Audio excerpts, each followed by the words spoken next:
Assalamualaikum warahmatullahi wabarakatuh. Perkenalkan, nama saya Nopal Putra Yosyam, NRP 52252112 dari kelas KBD, akan mempresentasikan mengenai professional body and logic, equivalence, validity, statistics, inference rules, and theorem proving. Ya, logic in general atau logic dalam secara umum merupakan bahasa formal untuk mempresentasikan informasi seperti suatu kesimpulan dapat digambarkan. Sintaks mendefinisikan bagaimana suatu gambar diletakkan bersama untuk membentuk kalimat di dalam bahasa. Semantics mendefinisikan tentang arti dari suatu kalimat. Define truth of sentence and word. Kemudian lanjut ke profesional, ini udah dijelaskan. Kita lanjut ke ini. Contoh sentence, diberikan sebuah set proposition simbol X1, X2 sampai dengan Xn. X1 merupakan kalimat. Jika alfa merupakan sebuah kalimat, maka negasi alfa merupakan suatu kalimat juga. Jika alfa dan beta merupakan kalimat, maka alfa dan beta adalah kalimat. Jika alfa dan beta merupakan kalimat, maka alfa atau beta merupakan kalimat. Jika alfa dan beta merupakan kalimat, maka alfa maka beta adalah kalimat. Jika alfa dan beta adalah kalimat, maka alfa berimplikasi beta juga merupakan kalimat. Kemudian ada entailment. Entailment adalah ketika kalimat mengikuti atau suatu kalimat diikuti atau mengikuti kalimat lainnya. Contoh alpha entailment beta, alpha entails beta atau beta follows from A atau B diikuti A. Jika di setiap dunia atau di setiap kondisi di mana alpha benar, maka beta benar. Biasanya kita ingin mengetahui jika KB entails query. Di kata lain, dan dalam kata lain, KB meremove atau menghilangkan semua model yang impossible atau mustahil. Atau bisa dibilang setiap model di mana KB itu salah. Jika query-nya benar, di setiap model yang tersisa setelah di remove dari KB, maka kita dapat konklusikan bahwa query tersebut juga benar, harus benar. Kemudian logical equivalence, dua kalimat equivalence secara logika jika benar di dalam model yang sama. Alpha equivalent dengan beta jika alpha entails beta dan beta entails alpha. Beberapa contohnya adalah seperti yang di bawah ini. Ini masih banyak lagi sebenarnya dari contoh ini, namun ini adalah yang paling utama dalam dengar sudah ketahui ketika di logical equivalence ini. Ada alpha dan beta equivalent dengan beta dan alpha. Alpha atau beta equivalent dengan beta dan beta atau alpha. Buka kurung alpha dan beta, untuk kurung alpha dan gamma, alpha gamma dan gamma itu ekuivalen dengan alpha dan buka kurung beta dan gamma tutup kurung. Kemudian ada negasi buka kurung negasi alpha sama dengan alpha, double negasi sama dengan min sehingga dihasilkan positif. Kemudian alpha implikasi beta itu ekuivalen dengan negasi beta implikasi negasi alpha kontraposisi. Kemudian alpha implikasi beta yaitu ekuivalen dengan negasi alpha atau beta. Ini eliminasi implikasi. Kemudian alpha biimplikasi beta itu ekuivalen dengan alpha maka beta dan beta maka alpha. Kemudian negasi alpha dan beta itu sama dengan negasi alpha atau negasi beta De Morgan dan sebagainya. yang perlu contoh beberapa operator alpha disjunction beta ini merupakan inclusive or bukan eksklusif. Contoh tabel kebenarannya, alfanya itu false, false, false, true, true, false, true, false, true. False dan false itu akan hasilnya salah, karena salah dan salah pasti salah, kemudian salah dan benar juga salah, benar dan salah juga pasti salah, dan benar dengan benar maka hasilnya benar.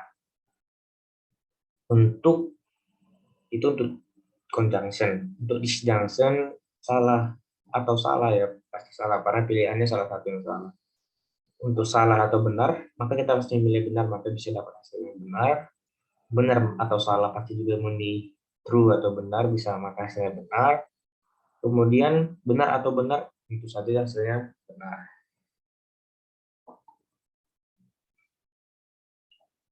Seperti tadi sifat di atas, alfa implikasi beta itu ekuivalen dengan negasi alfa disjunction beta.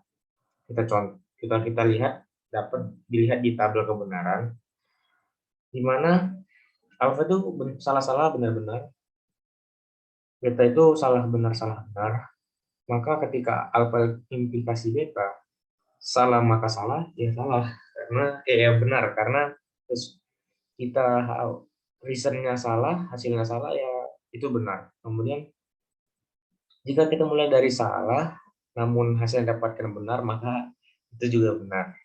Namun jika hasilnya benar tapi namun jika diawali benar tapi diakhiri salah maka itu hasilnya salah. Jika diawali benar dan akhirnya benar maka itu benar. Karena tadi alfa itu false false true true maka jika dinegasi menjadi true true false false sehingga negasi dari negasi alfa di junction dengan beta itu benar atau benar-benar, benar atau benar-benar, salah atau salah-salah, benar atau salah benar. Maka bisa kita lihat hasil yang didapatkan itu ekuivalen sama. Kemudian tadi juga dikatakan alfa implikasi beta itu ekuivalen dengan alfa implikasi beta di conjunction dengan beta implikasi alfa. Coba kita buktikan. Oke, coba kita buktikan dengan tabel kebenaran juga. Sama seperti tadi, alpha itu false false true true, beta false true false true. B implication itu jika dan hanya jika, maka harus sama di alpha dan betanya. Sehingga jika false false hasilnya true, false true false, true false false, true true true. Alpha maka beta itu tadi alpha maka beta hasil di akhirnya harus true atau sama di awalnya. Maka false false true, false true true, true false false, true true true. Jika dibalik maka yang salah hanya di true false di sini. Kalau beta implikasi alpha. Jika disatukan maka hasilnya true false false true. Didapatkan hasil yang ekuivalen.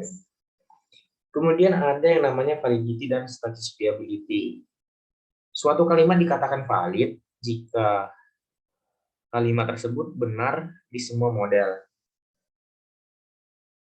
Contoh, suatu kalimat benar jika alfa disjunction dengan negasi alfa, alfa maka A maka A di conjunction dengan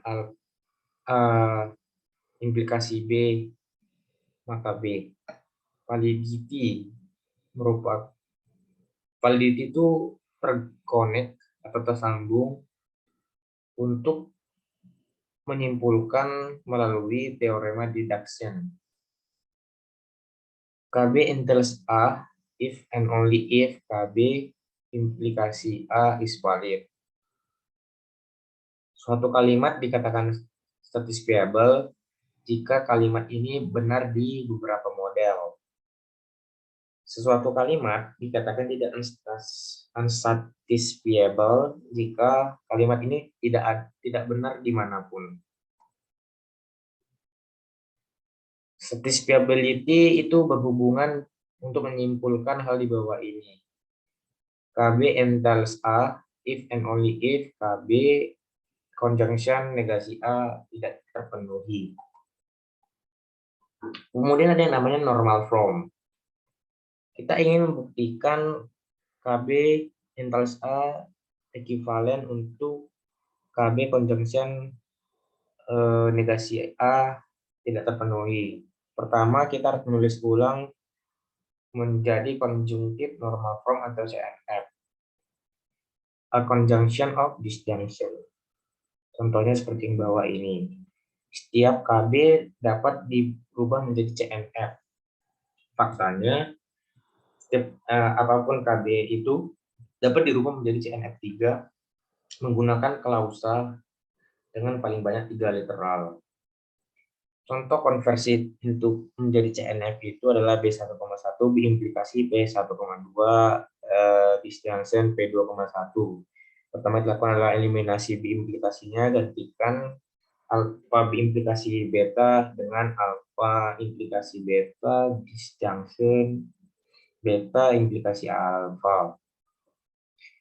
Kemudian eliminasi implikasinya dan ganti alfa implikasi beta dengan negasi alfa disjunction beta. Kemudian pindahkan negasi menggunakan aturan Morgan dan double negasi. Kemudian gunakan distributive law dan Platen. Coba kita lihat contohnya di Wumpusford rules.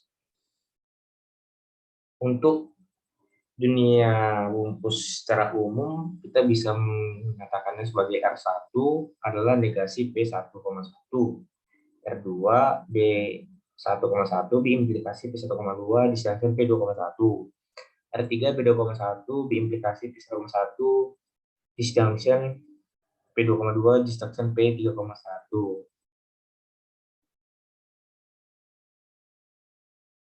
Kemudian setelah mengunjungi 1,1, 1,2, dan 2,1, R4 menjadi negasi B1,1, R5 itu B2,1, maka KB R1, disjunksi R2, disjunksi R3, disjunksi R4, disjunksi R5. Nah, sekarang KB memiliki R1, disjunksi R2, R3, R4, dan R5. Kita ingin membuktikan negasi P1,2. Tadi kita R2, B1,1 biimplikasi P1,2 disjunction P2,1. R6 itu B1,1 implikasi P1,2 disjunction P2,1 di conjunction dengan P1,2 disjunction P2,1 diimplikasikan B1,1 dengan dikondisi eliminasi R2 didapatkan hasil P1,2 disjunction P2,1 implikasi B1,1 by an elimination to R6 dengan menggunakan kontrapositif negasi B1,1 implikasi negasi P1,2 disjunction P2,1.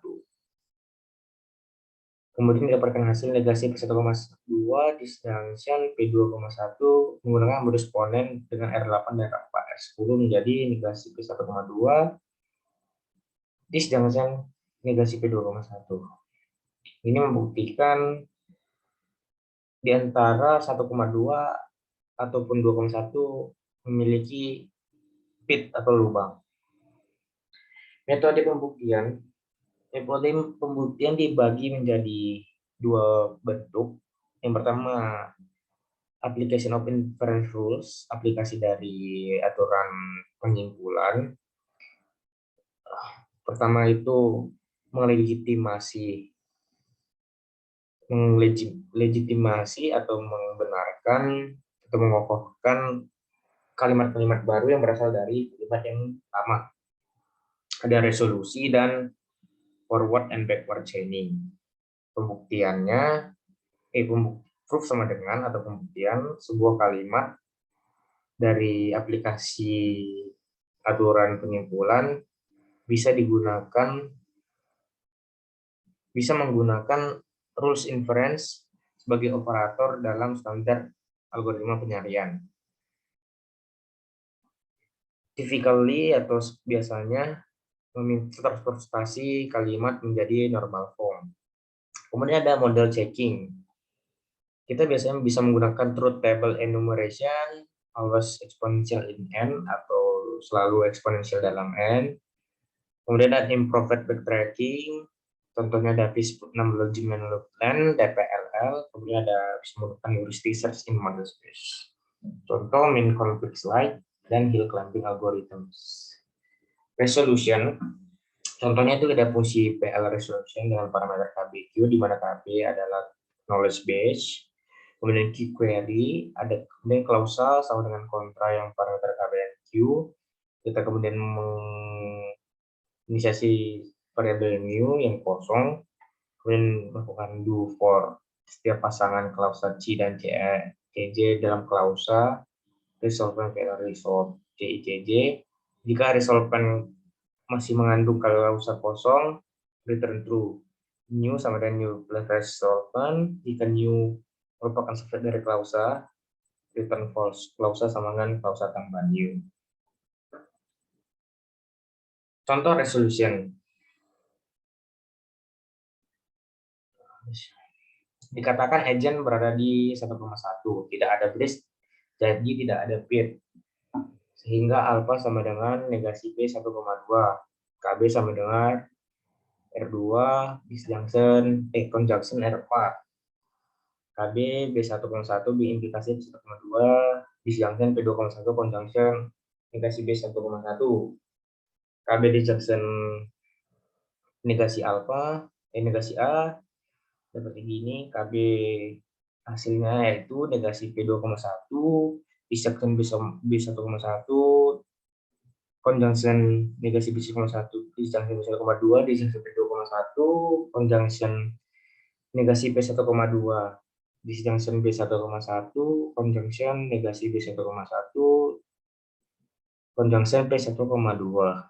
Dapat dilihat contohnya secara digambarkan di bawah ini.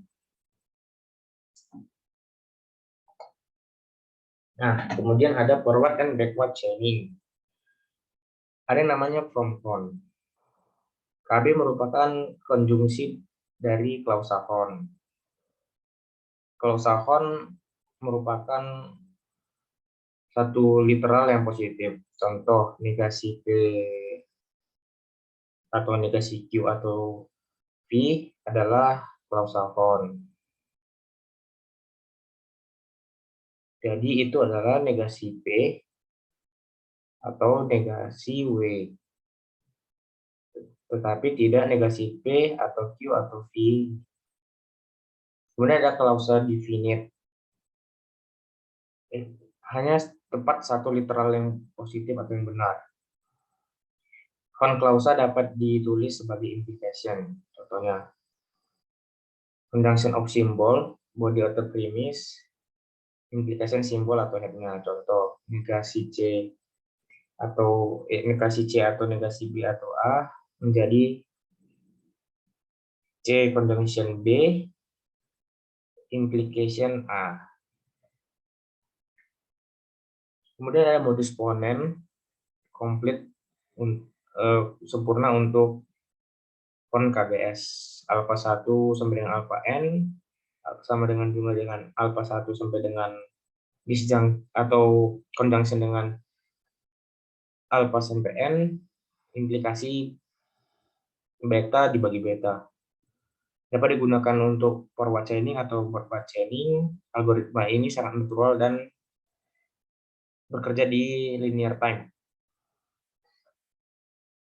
Forward chaining, idenya itu kita menghabiskan atau membakar atau mengeliminasi setiap aturan yang premisnya dapat memenuhi KB.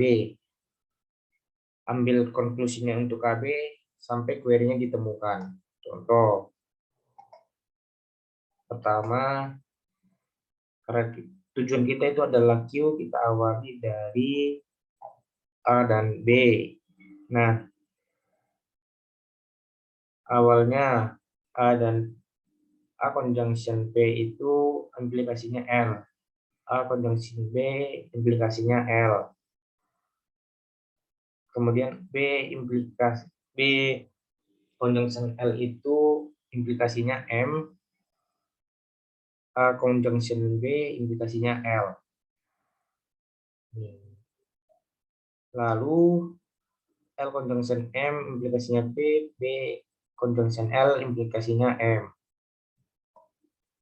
Maka L di conjunction M itu akan menghasilkan P. Sehingga benar. Lalu jika kita ambil juga dari yang ini, A dan P itu menghasilkan L. Maka P itu implikasinya adalah Q.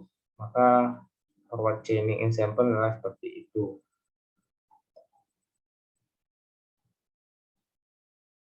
Backward chaining itu idenya bekerja dari belakang, dari Q, dimulai dari Q. Untuk membentukkan Q by BC, cek jika Q adalah sudah diketahui, dan buktikan dari semua BC all premis atau semua premis dengan menggunakan aturan yang mengandung Q. Hindari loops.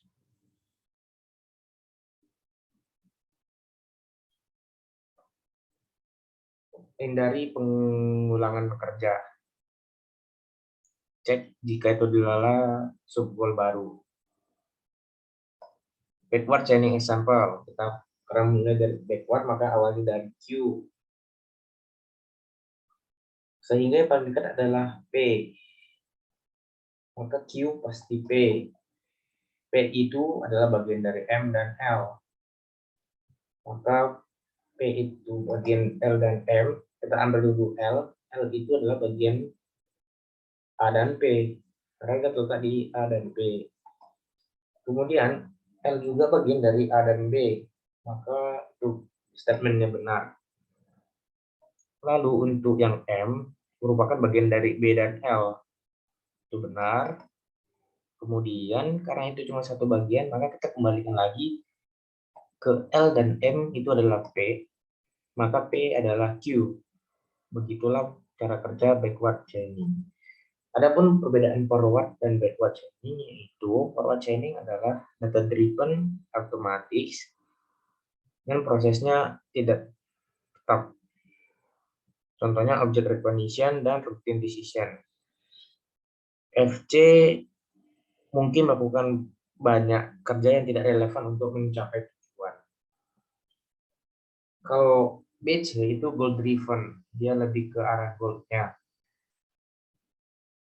Appropriate atau lebih cocok untuk problem solving. Contohnya, di mana kunci saya, bagaimana cara mendapatkan PHD program. Complexity BC juga jauh lebih kecil daripada linear di size of KB-nya. Baik, segitu saja presentasi saya untuk yang logical, ya, untuk yang